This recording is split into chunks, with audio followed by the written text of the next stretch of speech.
Welcome to Remarkable Retail Podcast, Season 4, Episode 4. I'm Michael LeBlanc. And I'm Steve Dennis.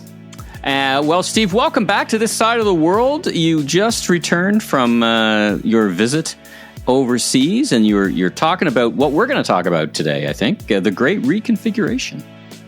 Yeah, I just got back from speaking at the LEAP conference in Riyadh, Saudi Arabia, which is quite an extravaganza. But yeah, I did the opening keynote for the retail track there, and the actual title of it was "The Future of Retail is Hybrid and Harmonized." But what I really kind of emphasized was this idea that a lot of retailers, in my view, really need to think about a much more massive reconfiguration of their operating model to succeed in the future. So it was fun to talk about. I got great feedback, and that's what we'll dip into in this episode. Amazon comes out with their numbers last week. Everybody's talking about it. You've got everything from the price of Prime going up, their CapEx spending, the first time they've ever talked and identified their ad biz. What did you think? It was a big news release, and it's really created a buzz in the industry. Yeah, there's a ton of information in that particular earnings announcement. I guess there always is with Amazon. They're hard to ignore, but yeah, one thing that got a lot of news was the increase in the Prime price and whether or not that was going to cause a lot of customers to unsubscribe. My guess is hardly any will unsubscribe. Yeah. I think it's just so part of the whole Amazon value proposition. They talked about they're spending $61 billion on capital expenditures, which I just can't even get. Billion dollars on capital. That amount of money, like I can't remember now enough about all the different retailers, but I think like Target's revenue in a year is like 90 billion or something. So just they're spending more money on CapEx than just about every retailer on the planet does in a year. But the one I found most interesting was they finally broke out their revenues for their advertising business. Mm-hmm. And I think it's even bigger than most people were guessing. It's $31 billion a year. Wow. And our friend Jason Goldberg wrote a piece in Forbes, which I actually followed up on, where he's suspecting, and I think he's probably right, if not right this second, certainly in the next year, that Amazon advertising is probably the most profitable part of Amazon now, surpassing Amazon Web Services. And I wrote a piece for Forbes, which I assume we'll put a link to in the show notes, about how this just really kind of recast the way we think about Amazon's retail profitability. There's this idea that they don't make any money in retail. Number one, I don't think that's been true for a while because they certainly have to make money in their third-party marketplace, which is now like 60+% of their whole so-called retail sector. But retail now is really like, this foundational piece that enables them to have this incredibly profitable advertising business. So it's very hard just in general with Amazon to kind of pick out all the pieces because so many things are interrelated. But I think we really have to start thinking about the so-called Amazon retail business as this combination of things, which is the traditional retail part, plus their marketplace, which has got to be profitable, plus advertising, which is just amazingly profitable. I mean, it's got to be like a 90+% gross margin business. Well, it's almost like the X season in a long-running show where it's revealed the master plan, right? And the master plan is we're going to spend billions and billions, untold billions of dollars building a retail business that we don't really care about other than it will drive the other businesses. So that's just, this is the interesting perspective around profitability. AWS, massive business, but of course there's a lot of cost to building whatever, I don't know, maybe they're building servers in the sky or under the ocean or wherever they're building them. There's a lot of cost there. Whereas you've got this ad business, at one level, it's very profitable because it just kind of creates money. Now, it wouldn't a priori exist without the Amazon retail business. So this is fascinating stuff. The examples I try to make, or the analogies I try to make in the Forbes article, is that, there's lots of businesses where you have to think about them holistically, right? Polaroid sold cameras to sell the film. Gillette sells razors to sell the razor blades. Costco, makes most of its money from memberships, not selling products in the traditional way. And there's plenty of examples, freemium, premium kind of content models. And so So I'm just trying to make the point that when you look at Amazon, the retail part of Amazon, and try to compare it to other retailers, like those comparisons really don't make any sense. And it's just really been emphasized now as we understand the power and profitability of the ad business, which is going to continue to grow faster than all of retail for sure. This is a great episode. We've talked about the great reconfiguration, but now let's spend some time talking about the great rebalancing. What are you thinking there when you talk about the great rebalancing? It's come up a bit, but it's probably a pretty good thing to bring up even in today's news. Well, the past year or so, we've been talking about this idea that retail products have really done well, partially because of stimulus, federal government stimulus, partially because people have extra discretionary income because they're not spending it on services. Certain product categories have done disproportionately well. But as we hoped COVID would subside, we really expected kind of a rebalancing, more dollars going back to services and the kind of disproportionate spending to balance out a little bit. We're just starting to see some conflicting reports about the degree to which this is happening.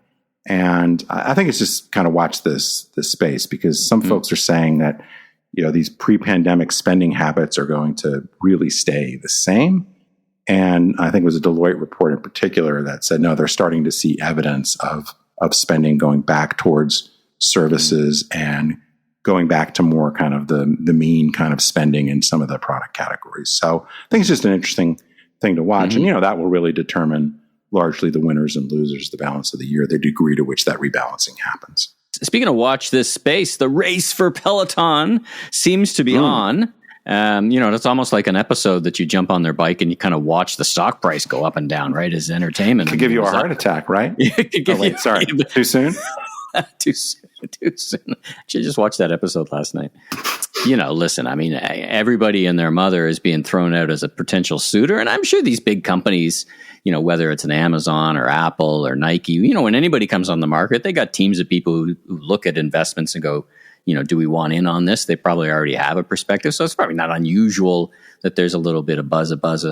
But today seems to have reached, the peak of the class, so to speak, in terms of energy. What are you hearing and what do you think? Well, first of all, Amazon is rumored to be in play. Amazon looks at everything, it seems. Right. I wouldn't necessarily make much of that news.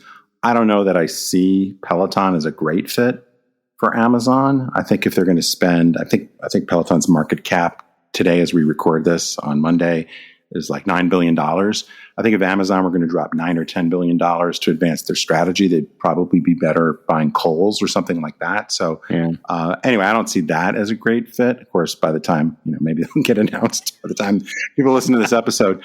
Nike, I think, is a more interesting fit, much more relates to their core business for sure. Yeah. They have, as part of their consumer direct offense, they're really leveraging customer data. They're doing much more of this kind of membership model. So I certainly can see that as a better strategic fit. But, spending $9, $10, $11 billion on a business that looks to be maturing quite rapidly and is losing money, I think...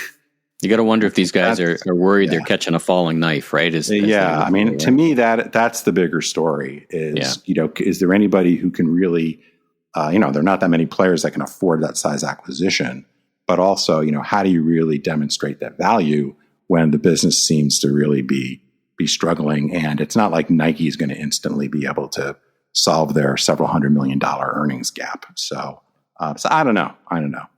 We'll see. Gives them some. Anyway, listen, stay tuned again for this channel. We'll see what happens, if anything, to that. I guess last but not least, we got like about a minute left. The better late than never department. You were sharing some reports or news releases from a couple of people that you weren't like, wait, what? Like, what year is this? Like, share a few of those just before we get on the rest. This is a little bit, whiny and cranky, which is kind of on brand for me. But I just sometimes when press releases come out, and I get quite a lot of them because I contribute to Forbes, I just am amused by kind of the chutzpah of people saying things in public. So the first one was Macy's said that they're going to focus on online and off the mall. What? as part of their new strategy. And I'm like, wow. I feel like I'm back at Sears in 1999 talking about our strategy. No, that didn't work out It's like so well. 1999 called. They wanted Yeah, the press but I release mean, back. that was a great idea if they had maybe like really started and worked hard on that 15 years ago. But I don't know, that seemed a little funny. And then Lowe's announced that they're having a loyalty program for their contractor business, which also seemed like a really good idea 20 years ago. Yeah. And so that's been a historical weakness in the Lowe's business, their contractor business. That's where it has really been. made improvements, right? Yeah, and then there were some announcements about some of the auto dealers. I think GM in particular is going to announce a competitor, kind of like a marketplace competitor to Carvana. And also, I mean, I don't know. I just find it amusing that some of these companies, they think they're going to get all this excitement from these announcements where I think you look at it and go, well, yeah, this would have been an exciting 10 years ago. You could have actually used it to competitive advantage. And now you're like so massively behind. It just calls attention to how slow you've gone. So anyway, it's just, I just find it amusing, kind of the lack of self-awareness on the part of some of these big companies. Well, there you go. The opinion of Steve Dennis after flying 45 or 50 hours back around the world, distilled here on the podcast. Well, it's worth everything our listeners are paying for it. Everything you pay and more. Exactly. And more. Right. Well, let's move on to the rest of the podcast with some great discussion around the great reconfiguration. All right, Steve, let's talk about on this solo episode the concept that you introduced in your predictions, the great reconfiguration. And today we'll go into more depth. And in fact, this season we'll kind of pick apart some of those elements that are, predictions almost, I would say. I don't want to put words in your mouth, but they're more predictions in some of these than these are definitive strategic observations or strategies. But before we go deep, what's your basic premise around the great reconfiguration? So it's kind of the third element that I've added to two things I've been saying for a while. The first two things are that retailers need to change even more than they think they do. And the second thing is they need to change even more quickly. And that's really just rooted in the fundamental idea behind remarkable retail, which is, if you're not remarkable, you're likely to become irrelevant, but also just that the pace of change keeps accelerating. But the third element is it's not just about changing, it's about how you change. And, we've, I think, talked about this before, this thing that Henry Ford said about, if you ask people what they wanted, they'd want a faster horse. Wouldn't lead to a completely new mode of transportation. And I think there are a lot of elements that are coming together that suggest that many retailers should really fundamentally rethink, almost start with a blank sheet of paper. And some of this has to do with digital technology, but a lot of it has to do with getting away from kind of this one-size-fits-all strategy of going to market. Like a couple of... more than a couple episodes last season, we were talking about this idea that, obviously, right from season one, we've been talking about how change is hard. And the note you made, the idea that you put out last season was like, if you're going to be doing change and you put it on a whiteboard and said, listen, if we were now to start a department store today, what would it look like? Like that kind of end-to-end as you say, reconfiguration, but almost a reconceptualization. And it seems like there's a lot of both tools out there to grab your head around that. But is that what you're talking about? Not the kind of incrementalism, but boy, if we just had a blank slate and we are all sitting around, what would a department store, for one example, look like right from the ground up, right? Yeah, I would say if you think about the customer segments that you seek to grow, retain, acquire, and the set of products and services you offer. And you ask yourself, okay, given what has been going on and what's likely to manifest over the next 5 years, what should our operating model look like? Let's just say for a given city. Is the answer, using the department store example, is the right thing to do to keep tweaking these large stores in regional malls and adding, some new products or whatever. Shop and shops or whatever, right? Yeah. Or is it to say, well, maybe there's still a viable model long-term for a Macy's, but maybe instead of 10 Macy's that are all pretty much the same spread out through the metro area, maybe we have one or two fabulous destination stores that do carry a large assortment that are multi-story, but we add a bunch of things to make it really worth the consumer driving past all the competition. You know, frankly, when you look at department stores, a lot of their competition has many more outlets. I mean, even forget e-commerce, but they just have more points of distribution. So for you to decide to drive past 3 Kohl's and 2 TJ Maxx's to go to Macy's is really asking a lot. But how could you create maybe a couple of destination locations that are worth that? But maybe then you have a bunch of satellite stores that are much more focused or are mostly about online pickup and returns or something like that. So I'm not saying that's the answer for department stores, but it is thinking about, okay, what are our goals for share of wallet with these customers? What are our market share goals? And if we had to do it all over again, starting with a blank sheet, might we do it in a fundamentally different way? And I suspect for most struggling retailers, the answer is absolutely yes. For some of the more successful retailers, perhaps the change isn't that great, though I think they should be thinking about it because I think the pace of change is accelerating and there's just a lot more competition, digital and physical. And it's not like we don't have today examples of what you're describing as a strategy or tactic. IKEA comes to mind, for example. They have very few stores. RH, we've talked about RH many times, which is, Scott Galloway talked about RH as a testament to the power of experience. These big experience stores, or however they're defined. It feels like, though, I want to come back to this need for change, this thing that's propelling change, which is sometimes results. I mean, I looked at the results from 2021 for U.S. retail, and they were, I was just amazed. I mean, 18% year-over-year growth. I mean, there doesn't seem to be a compelling reason to change today. Are you worried that people will take the wrong lessons from that year, from 2021, and go, "Wow, everything seems to be going fine. Look at the results." I am worried. I think that there were a lot of things that led to retail having such a good, I guess it's really more like an 18-month run at this point.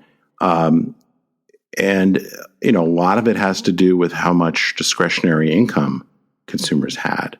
And some of that was because of federal stimulus dollars that were pumped into the system. Some of that was because people weren't spending money on things they would normally spend on, whether that's going out or their commute or what have you. So you have this unusual point in time where just a tremendous amount of capacity to spend exists. And, of course, it also got distorted to certain categories. And I think some of the categories like apparel that didn't benefit from that so much are thinking, okay, well, we get past COVID here and things are just going to be amazing. But I would argue that the underlying reasons that apparel and department stores and some other formats have struggled, they haven't gone away. And so it would be a mistake to just kind of gloss over and think everything's fine just because we had a good year or year and a half. So unpack for me reconfiguration. I mean, again, we don't want to just talk about department stores because this, I think, works on every spectrum of retail. But when you say reconfiguration, take me through what the components of that would be for our listeners and their own businesses. So if you think about a typical retailer, and let's just think about, any of the big retailers we all would be familiar with, there are a few basic components to their business model. And before e-commerce, most retail stores, they just had kind of the same playbook. They figured out what their assortment, their service model was. They created a prototype format, and then they maybe refined it a little bit, but they just kept rolling out the same kind of cookie cutter version of their store. Maybe a little bit smaller for smaller markets or what have you, maybe an urban version or whatever. But for the most part, the component pieces of a successful retailer in the physical world were pretty straightforward and simple. And as we've talked about before, stores largely served one purpose. They were a place for people to go get products, check them out, take the products home with them. When e-commerce came along, that largely developed as kind of a standalone thing as well. So there were some basic component pieces of what made for a good e-commerce retailer.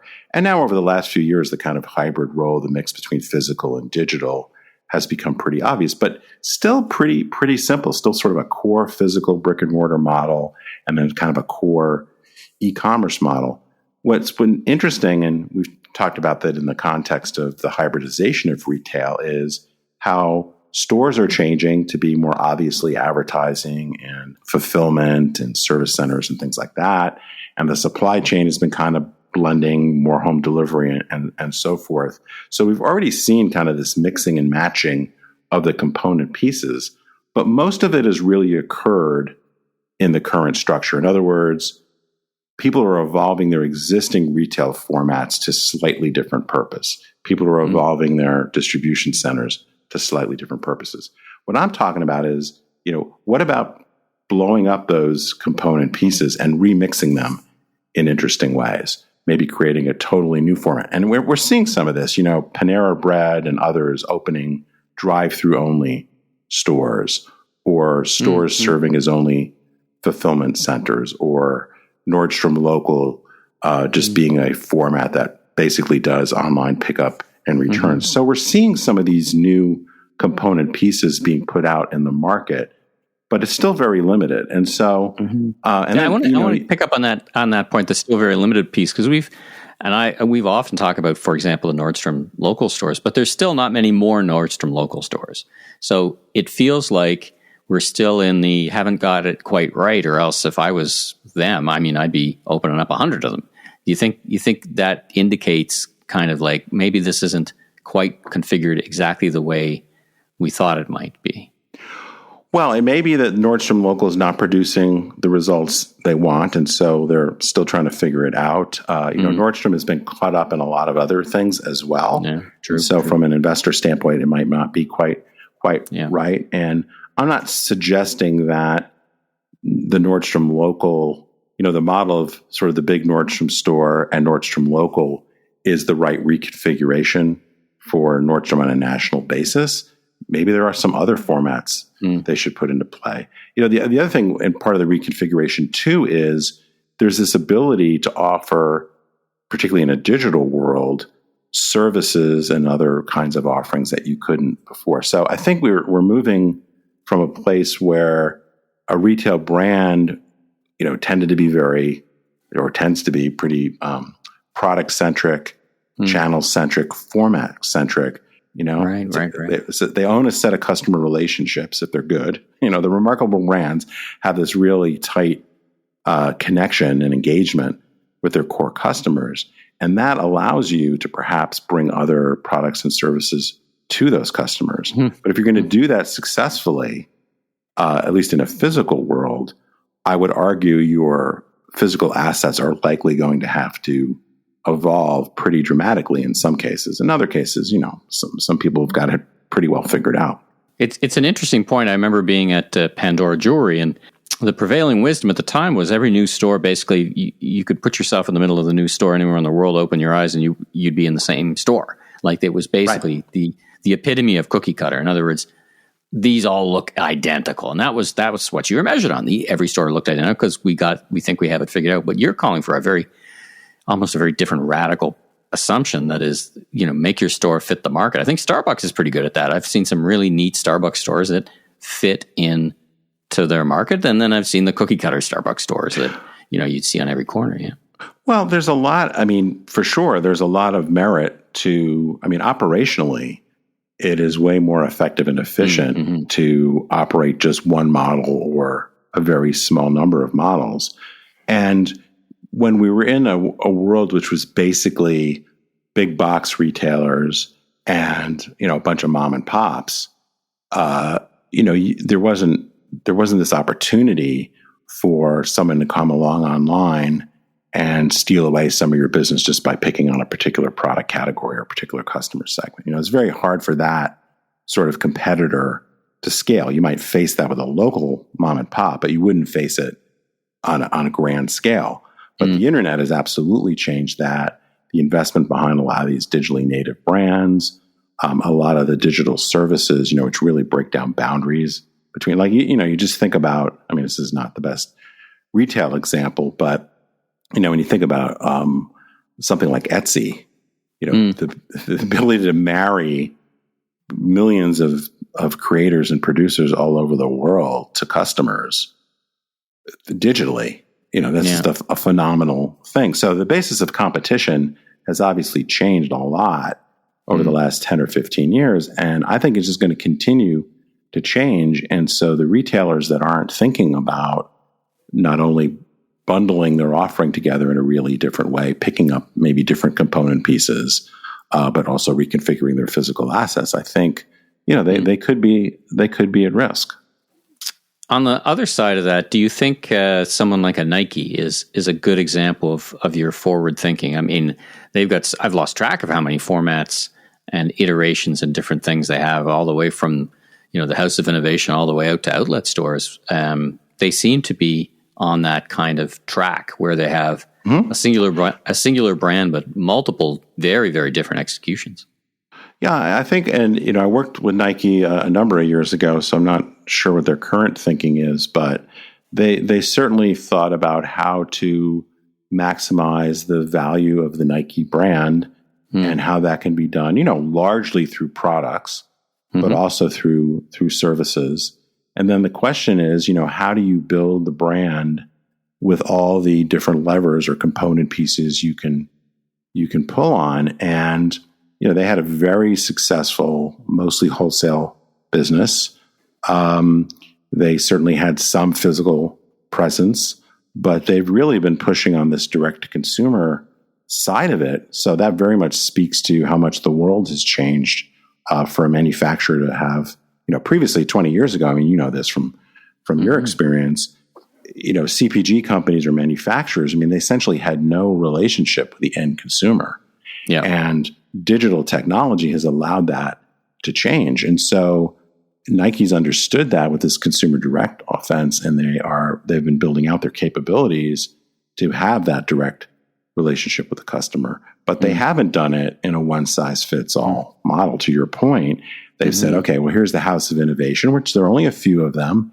These are going to be, this epic showcase for our brand, and, really wow places to go visit when you're in New York or Paris or wherever. They've got the Nike Live and Rise concepts, which are much more tailored to a local market.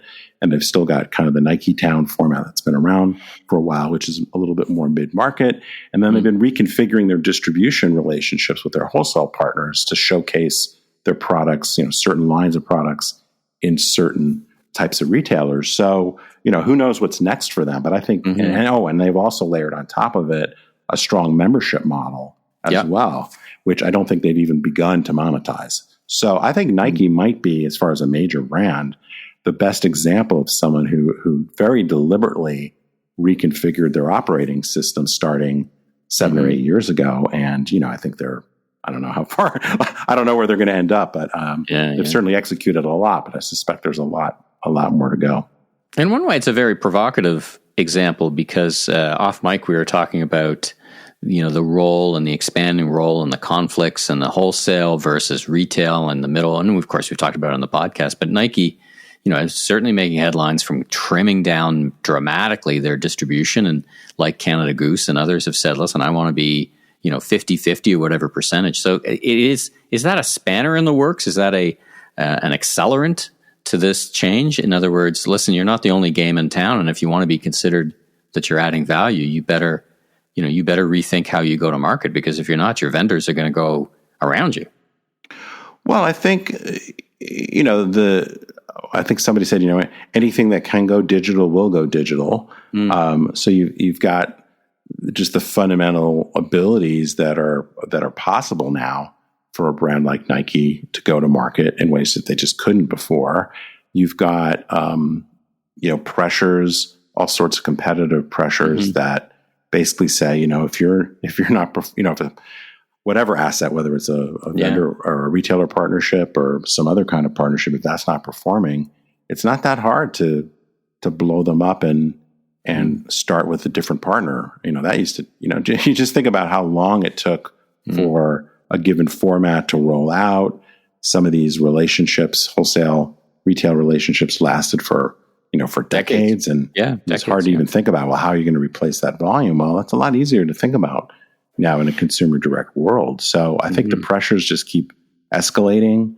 New technology obviously keeps coming to the forefront.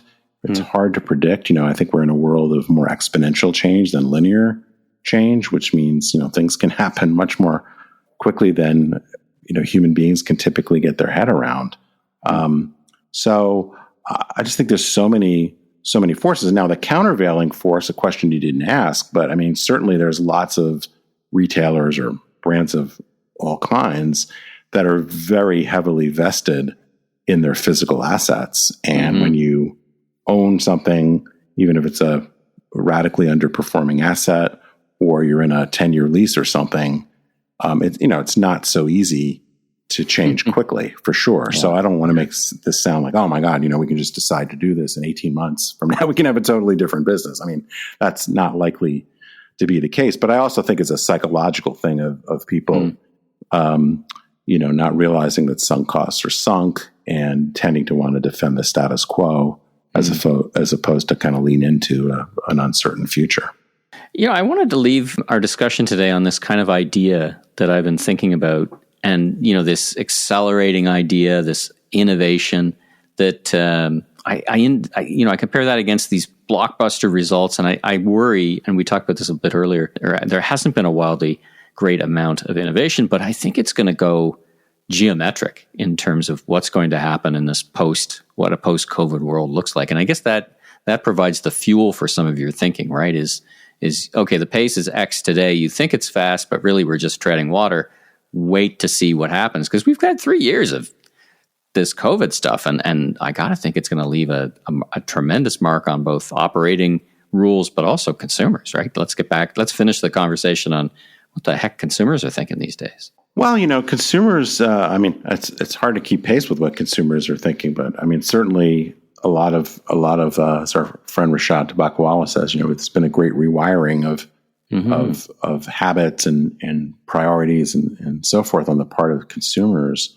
But consumers are also very fickle, and when they see something new, a lot of people are inclined to try it, particularly if it's not a very high risk trial. And we continue, even in a pretty what would you call it, traditional, I guess, sort of retail expansion, we still see business models that are expanding by opening new stores in kind of the traditional way that consumers are gravitating to, concepts like Five Below and others that have gotten a tremendous amount of traction with not particularly, there's no great innovative technology or digital overlay on some of those formats. So, there's a lot of different ways to be successful in retail, and, interesting niches pop up all the time, and consumers, plenty of consumers seem willing to give them a try. So I just think you have to be really willing to,